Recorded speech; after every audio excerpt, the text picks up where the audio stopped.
Dito nagsisimula ang ating kwento. Ito yung ating triangle house, nasa gitna ng gubat. Dito ako nagtayo sa aming probinsya ng isang maliit na mini farm. Kung tawagin ko ito, triangle house. Ito yung aking farmhouse, tirahan ng aking nagbabantay at ako na rin. Marami tayong maalaga na inyong makikita. Katulad ng Peking duck, native na manok, Muscovy duck, Bengala, at heritage chicken at native na baboy. So paano? Samahan niyo ako.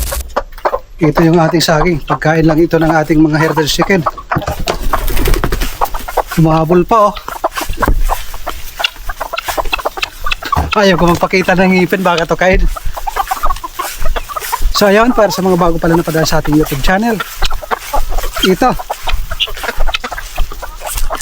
Magpapa-snack tayo sa ating mga alaga. Kung gusto niyo makita yung mga mas marami pang video, mga nakaka-inspire na video, tutorial kung paano tayo nagsimula sa farm, sa pag-uwi sa Pilipinas, makikita niyo yan sa Ka-Farmer's Idea.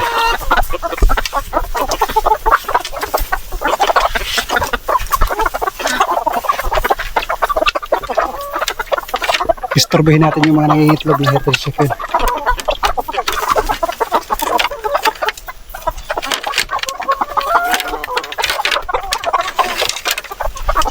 Yos.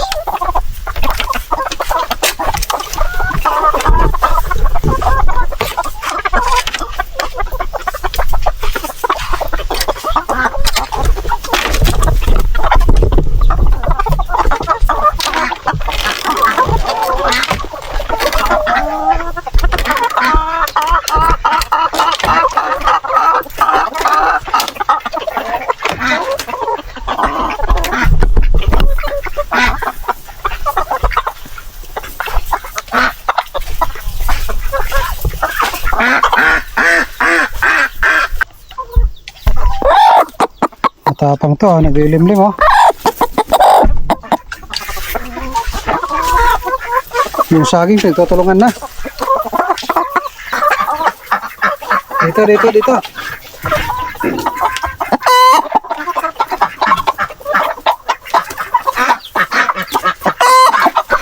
Snack lang ito. Yung ating mga manok dito is Black Astronaut at RIR. Sa kabila is Peking duck.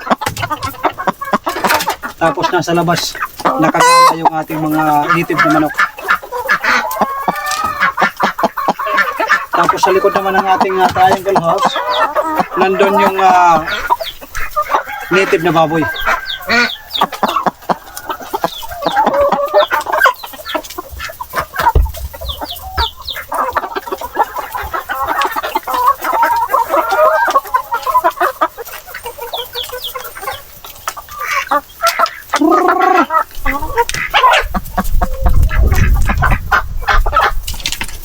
Kaya sa mga kababayan nating OFW, kung kayo ay mayroong lupa sa iyong mga probinsya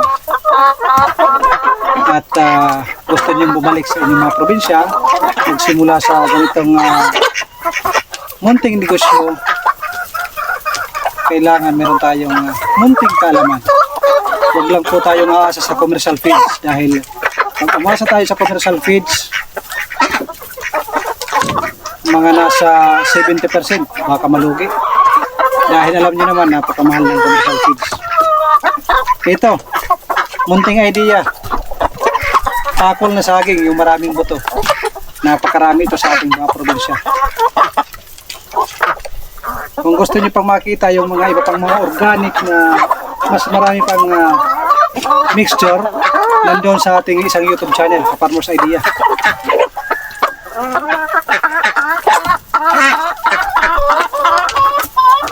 At kung kayo naman ay gusto mag-order ng flowers, meron akong negosyo na flower shop. Nag-deliver kami anywhere in Leyte. Ang pangalan sa aming Facebook page ay Flowers and Bubbles. So ayun, maaari kayong makapag-message, makapag-order online. Tapos ng payment, kami na ang bahala mag-deliver sa inyong mga mahal sa buhay. Nag-deliver kami ng chocolate bouquet, money bouquet, car trunk. Kung gusto nyo yung may prank, gagawin namin. Kung anong request nyo, yun po yung aming ginagawa. Ang ingay nyo ah.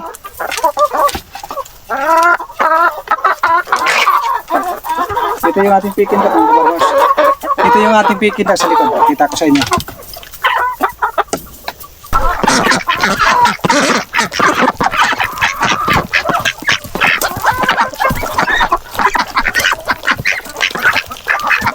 Ayan, pati kamay ko gustong kainin.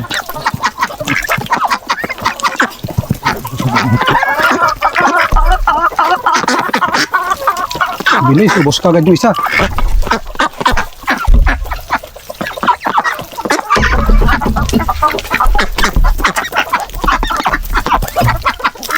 Ayaw kong bitawan kasi pag binitawan ko, madudumihan. Nagagawa sila sa baba.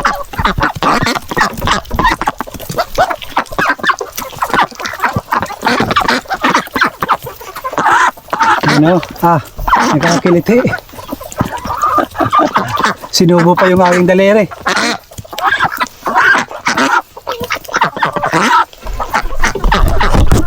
Na, unlimited dyan.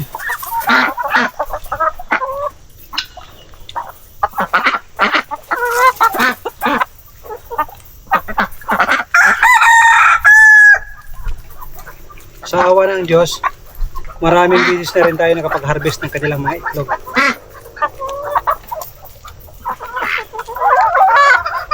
Yung ating pagkain ng ating mga alaga, hindi po yan pure organic. Nagbibigay din tayo ng chicken layer feeds, pampaitlog.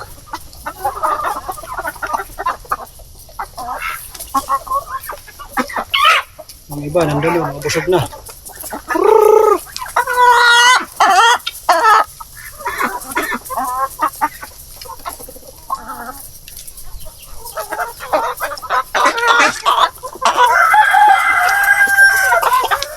Kung kayo ay nagtatrabaho sa ngayon, masarap umuwi sa ating mga probinsya, sa ating mga lugar, na mayroon tayong dalang-dalang pangarap.